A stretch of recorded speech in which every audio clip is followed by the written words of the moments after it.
Ce que je vous propose maintenant, c'est de passer au SQL, qui est un langage qui nous permettra de faire des choses très complexes et très avancées avec Access et avec nos bases de données. Et ça sera beaucoup plus poussé que ce qu'on a pu faire manuellement directement dans Access. Donc vous allez voir que le SQL, c'est un langage qui est relativement simple. Il n'y a que quelques mots-clés à connaître et c'est un langage assez proche du nôtre finalement, puisqu'on donne simplement quelques petites instructions qui seront exécutées par notre système de gestion de base de données. Donc je vais faire ça dans Word pour que vous puissiez bien voir ce qui se passe, puisque dans Access le format de la police est très petit, on peut pas régler. Donc au moins là vous verrez bien. Et je vais vous montrer comment écrire vos requêtes en SQL. Donc on va prendre un exemple très simple. Par exemple, on va créer une petite base de données pour formation facile. Et dans cette base de données, on va stocker les formations avec des informations concernant ces formations. On va stocker les clients et on va stocker une table qui nous permettra de pouvoir contacter les clients. Donc, pour créer une table dans Access en SQL, on utilise le mot-clé create table. Donc create table qui veut dire créer table en anglais. Donc là, la requête n'est pas bonne puisque en SQL, tout s'écrit en majuscule. Tous les mots-clés sont entièrement en majuscule. Donc il faut écrire create table comme ceci. Ensuite, lorsqu'on crée une table, il faut donner un nom à notre table. Donc je vais l'appeler par exemple formation. Donc là, je peux écrire formation minuscule si je veux, puisque c'est moi qui choisis le nom. Après avoir fait ça, j'ouvre la parenthèse et je la referme, puis je termine par un point virgule. Et maintenant, on sait que dans une table, on a plusieurs champs, plusieurs attributs. Et c'est entre ces parenthèses que l'on va donner tous les attributs que l'on veut voir dans notre table. Donc, par exemple, pour nos formations, on peut donner un nom à nos formations. On peut, par exemple, donner le logiciel utilisé. On peut donner des informations sur le prix de notre formation. Donc pour l'instant, on va rester comme ça. Et maintenant qu'on a fait ça, il va falloir donner un type à nos champs. Donc on a vu qu'il existait plusieurs types, integer, chaîne de caractères, float. Donc par exemple le nom ça sera une chaîne de caractères et en SQL une chaîne de caractères se dit char. Et entre parenthèses vous devez donner le nombre de caractères que pourra contenir cette chaîne. Donc nous 45 par exemple. Ensuite, le logiciel utilisé, ça sera aussi une chaîne de caractères, car le prix, ça sera plutôt un float. Donc float, c'est pour virgule flottante, et integer, c'est pour les entiers. Voilà, donc là, on a créé nos champs pour la table. Donc on va faire quelque chose de vraiment très simple. Juste trois noms comme ça suffira. Donc pour passer d'un nom à l'autre, on va mettre des virgules à la fin de chaque ligne pour indiquer qu'on passe à la ligne. Ensuite, on a vu que lorsqu'on crée une table, il nous faut obligatoirement une clé primaire pour pouvoir différencier chaque ligne. Donc, une clé primaire, on peut utiliser un numéro automatique. Donc, je vais par exemple créer un ID formation qui sera l'identificateur de la formation et qui sera de type counter. Counter, c'est numéro automatique. Et pour dire que ça, c'est ma clé primaire, et bien en dessous, je dis primary key, ça veut dire clé primaire, et entre parenthèses, je marque ID formation. Voilà, donc là, ma requête est prête. Je fais clic droit, copier, je vais dans Access, et je crée une base de données vide. Là, je ferme la table qui était ici par défaut, et ce que je fais dans l'onglet créer, c'est que je clique sur création de requête. Je ferme, et maintenant, j'arrive dans ma création de requête et je vais passer en affichage SQL. Je colle ma requête et je fais exécuter. Et là on voit à gauche, dans le panneau de gauche, qu'on a la table formation qui a été créée. Et si je l'ouvre, on voit bien qu'on a ID formation, nom, logiciel, prix. Si je passe en mode affichage, je vois que j'ai bien ID formation qui est la clé primaire de type numéro auto, que le nom c'est du type texte avec taille du champ 45, pareil pour logiciel, et prix de type numérique avec réel, double.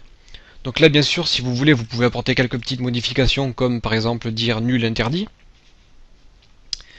mais on va laisser ça comme ça pour le moment, et vous voyez que notre table a été créée. Donc ce que je peux faire avec cette requête, c'est que je fais clic droit enregistrer, et je marque RQ pour dire requête, table, formation. Ok. Donc là je ferme tout, et malencontreusement je vais supprimer ma table ici formation, donc là je l'ai perdu. J'ai simplement à double-cliquer sur ma requête pour que ma table formation réapparaisse. Donc vous voyez, on peut, au lieu de créer les requêtes, les tables avec l'assistant création de table, on peut passer par des requêtes. C'est beaucoup plus sympa puisque on peut créer des tables un peu plus complexes et puis on peut enregistrer notre requête afin de pouvoir recréer immédiatement notre table. Donc rapidement, ce que je vais faire, c'est remplir les champs. Par exemple, formation Unity 3D, logiciel Unity, prix on va mettre 29, et on voit que le numéro automatique s'est mis ici.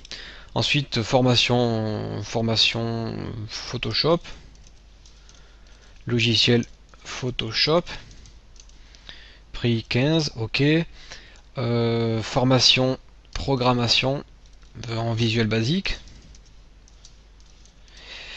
Le logiciel utilisé c'est Visual Studio, prix 25. Ensuite on a la formation sécurité. Le logiciel c'est divers, puisqu'on a plusieurs logiciels. Prix c'est 0, c'est gratuit. Ensuite on a une formation iPhone. Le logiciel utilisé c'est Unity. Prix on va dire 25. Après on a la formation site web. Le logiciel utilisé c'est Komodo Edit. Le prix c'est 0. Donc là je remplis ma table pour avoir pas mal de choses. On a une formation base sur Unity. Avec le logiciel c'est Unity. La formation est gratuite. Qu'est-ce qu'on a d'autre? On a une formation 3D avec Cinema 4D. Le prix c'est gratuit. On a 3D avancé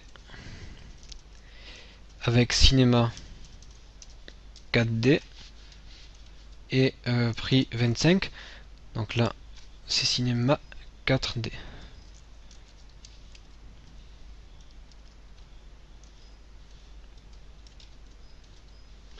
Donc il veut pas prendre mon caractère. Voilà. Avancer. On a ensuite une formation base de données. Le logiciel c'est Access et le prix c'est 0. Voilà, donc là j'ai créé 10 formations. Donc pour remplir des tables, on doit le faire manuellement comme je viens de le faire ici. Donc c'est comme ça qu'on remplit une base de données. Par contre, on aurait pu passer par une requête. Donc en requête, si je passe en SQL, j'aurais pu dire, je vais ouvrir Word encore une fois, j'aurais pu dire alter table, ça veut dire modifier table. Je veux modifier la table formation. Et en dessous, je peux dire par exemple add je peux ajouter un champ en fait à ma table. Je vais marquer add test integer. Je vais copier ça, coller ça. Je dois fermer ma table, donc je l'enregistre et j'exécute ma requête. Donc là j'ai fait alter table formation, ça veut dire modifier la table formation, et le mot-clé add me permet d'ajouter quelque chose à ma table. Si je réouvre formation, j'ai bien test qui a été créé ici. Donc je sais pas si je peux supprimer ça comme ça, voilà. Ok.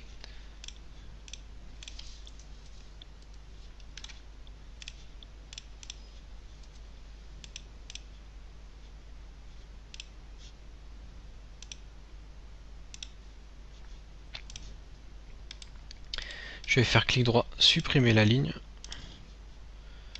Clic droit, enregistrer, et voilà. J'ai supprimé mon champ test. Donc ce que je fais, c'est que ce que vous pouvez faire vous en fait, c'est enregistrer la table en passant par fichier enregistrer la base de données sous. Ne faites pas enregistrer sous ni enregistrer puisque ça va enregistrer la table. Ce que vous voulez vous, c'est enregistrer la base de données. Donc vous pouvez tout enregistrer. Et ce que je vous propose maintenant, c'est de créer... Qu'est-ce qu'on peut créer pour formation facile? On a dit qu'on allait créer la table formation. Donc là, c'est ce qu'on vient de faire. On va créer la table client. Les clients, ils ont un nom. Un nom, un identificateur déjà. Un nom. Une ville. Un âge. Sexe. Donc tout ça, ce sera pour faire des statistiques. On pourra savoir si le client est masculin, féminin, c'est l'âge qu'il a, l'endroit où il se trouve, son nom et son ID client pour pouvoir l'identifier de façon claire. Donc en fait, ce que je fais là, c'est je vais écrire la table comme ceci et vous allez voir que c'est écrit de façon très très précise puisque lorsqu'on écrit une table comme ça, eh bien on met le nom de la table au début. Et entre parenthèses, on va mettre tous les attributs de la table, ID client, nom, ville, âge, sexe, tout séparé par des virgules. Et on souligne toujours la clé primaire. Ça veut dire que ID client, ça sera la clé primaire. Donc notre table ici, qu'est-ce qu'on a? Ok, donc ça sera un petit exercice pour la prochaine fois. On verra comment faire pour que on puisse savoir si un client a acheté telle ou telle formation. Et ce que je vous propose, c'est d'ajouter un champ num contact. On met un petit dièse pour dire que c'est une clé étrangère. On comprendra ça un peu plus tard. Et on va aussi créer une table contact avec num client, num contact, qui sera la clé primaire. Mail, téléphone, et pour le moment, ça sera tout. Voilà, donc ça c'est un petit exercice que je vous propose de faire. C'est en requête SQL, comme on l'a fait, eh bien, créer la table client avec tous ses attributs, ainsi que la table contact. Donc ça, je vous propose de le faire.